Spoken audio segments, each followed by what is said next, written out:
This is probably an oversimplification, but life is full of get-tos and have-tos. Some things are always get-tos. I get to stand up here and preach the good news. Some things are always have-tos. I have to come up with an idea for a newsletter article. Some things move back and forth depending on the day.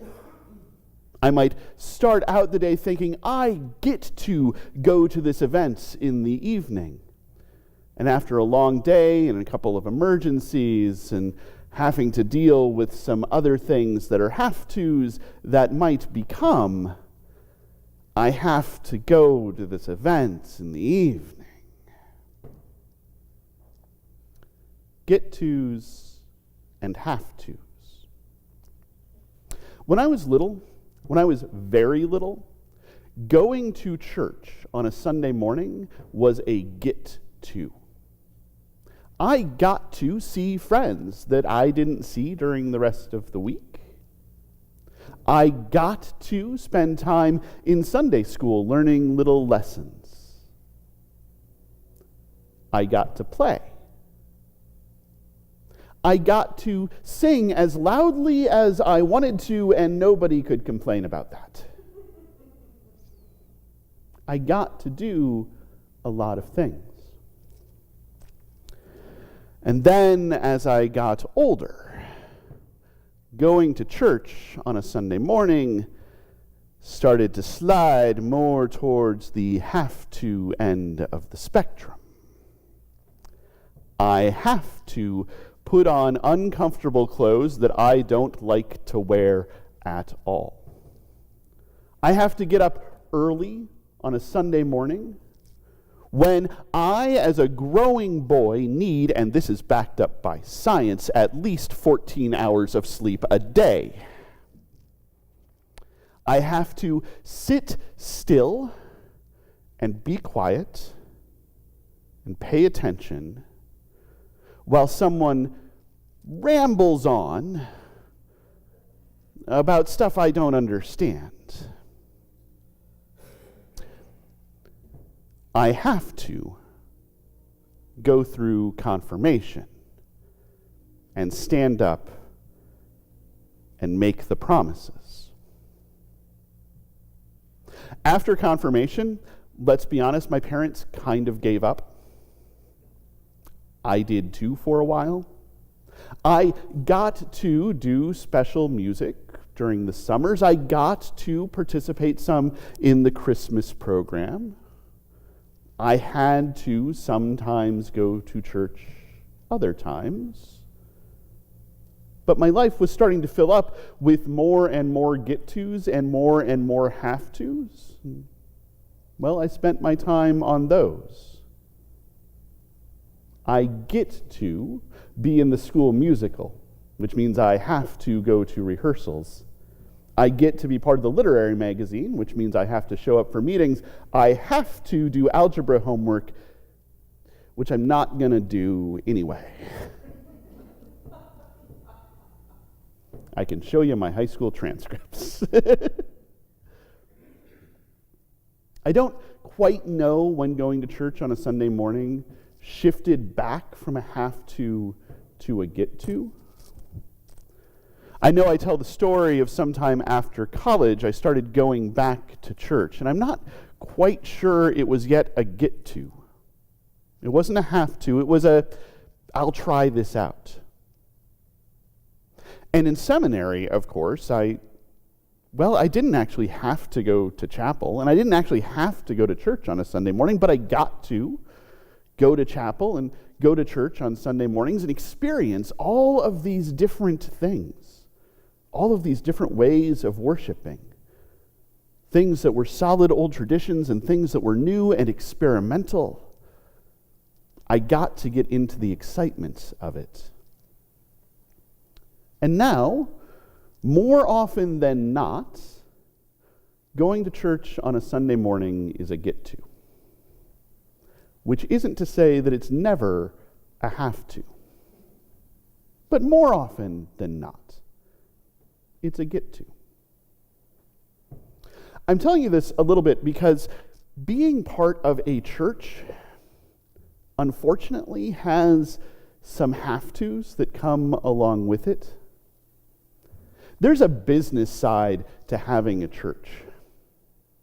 And some of us are in the position of, I have to go to this meeting. I have to help figure out the budgets. I have to ask some questions about what the future of our church looks like. And those can be hard. And I remember being in one of those conversations a while ago, and I don't remember which one it was, and I don't remember who said this thing, but I remember being in one of those conversations, and somebody said, the challenge is we're all really burnt out. We keep having these conversations, we keep doing this work, it keeps being hard, and we all have other things in our lives, other get-tos and other have-tos, and it's just really hard to be a part of all of these have-tos. And I remember looking at the person and thinking, and not saying, but thinking, you only ever come to the have-tos. I haven't seen you in worship on a Sunday morning in I don't know how long. I don't see you at First Wednesdays when we're just having fun. I don't see you even on Fifth Sundays when things are different. I only ever see you at the have-tos. And here is a reality of life. If all you do is the have-tos, no matter what those have-tos are, you're going to get burnt out. A life cannot be lived on the have-to end of the spectrum. You need to have some get-tos. So we've been in this sermon series on spiritual practices. And today we're on this spending time with the Spirit, by which I mean being engaged and involved in worship. And I know that I am a little bit preaching to the choir here. So as you hear this, maybe think about how you can take this to some other folks. But I think too many of us still walk around with that kind of attitude that I had when I was in middle school and high school and college, that worship, church on a Sunday morning, was a have-to. I have to go to this thing. But maybe I can't make it this week. Which would be okay because it's a have to, and I'm full of have tos. I have more than enough have tos. I'm going to have to give up a have to, and right there on Sunday morning is a get to. I get to sleep in. I get to have breakfast with my family. I get to go see a friend somewhere. I get to watch the Olympics or whatever other sport is on at that time of year. I get to hang out with my kids and watch them succeed at something. I get to do this thing, so this is the have to that I'm going to give up. No worship for me this morning. And it actually gets worse because so many of us have created a theology around the idea of worship as a have to. I have seen people say, I've seen people write, it is weird that we have to worship God. Is God so insecure that God needs us to show up someplace on a Sunday morning and tell God how great God is? I mean, wouldn't any God worth their salt be secure in their own identity as the creator and sustainer and redeemer of all of creation? Why do we have to do this thing? And the thing is, we don't. Worship is not a have to.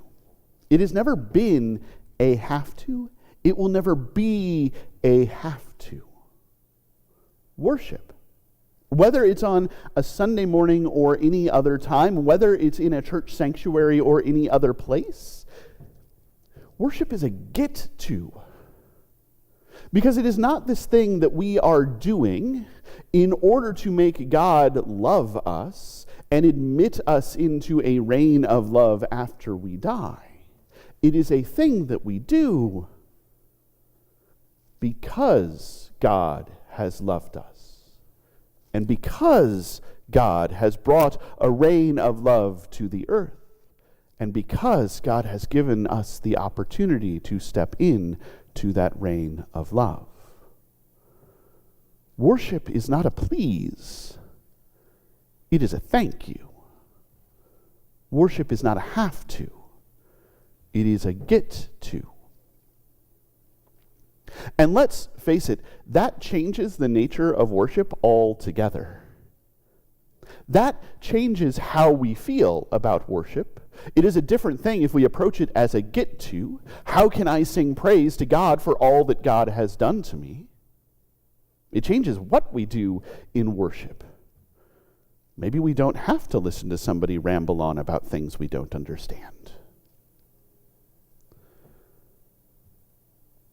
It changes everything about how we approach worship, the church, our relationship with God, our very being. It asks us to live not under a sense of obligation, but with a spirit of gratitude. We worship because the God who is love created a world and gave it to us as a gift. And even after we broke it, came into the world as one of us and started putting it back together again? Started filling the cracks in with love?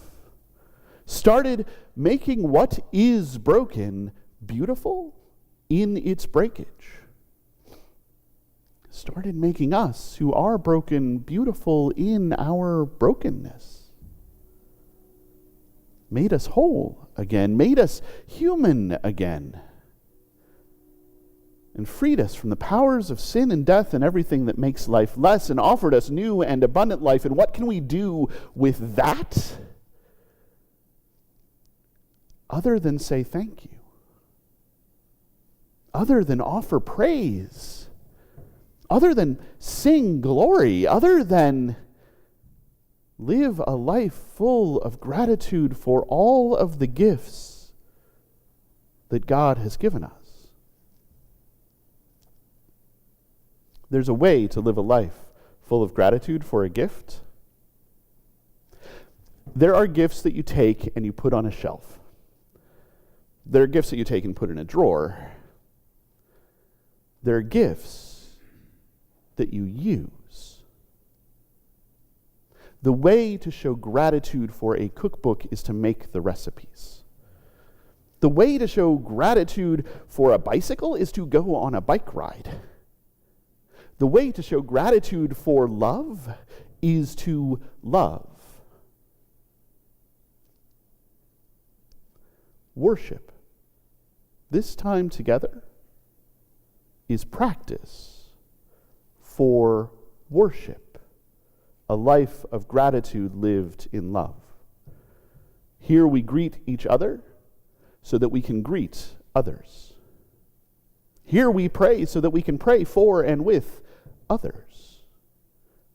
Here we sing so that people can hear our voices and our words. Here, sometimes, we gather at a table so that we can know how to gather at tables. So when we think about worship, let's not think of it as a have to, but a get to. We get to do this so we can do the next thing, and the next thing, and the next thing, and live lives in gratitude, live lives filled with love until the whole world is full of love. And one last thing on that. If church on a Sunday morning is feeling like a have to, use your imagination and think about what it might look like as a get to. And then talk to me, or talk to worship and fellowship, and let's see how we can make it more of a get to for everyone. See how we can make it feel like more of a get to for everyone until everyone can look and say, I get to do that. Out of thanksgiving for all that God has given me, in practice for living a life of gratitude rooted in love, in hopes of God's reign of love filling the world, and everyone getting to be part of it.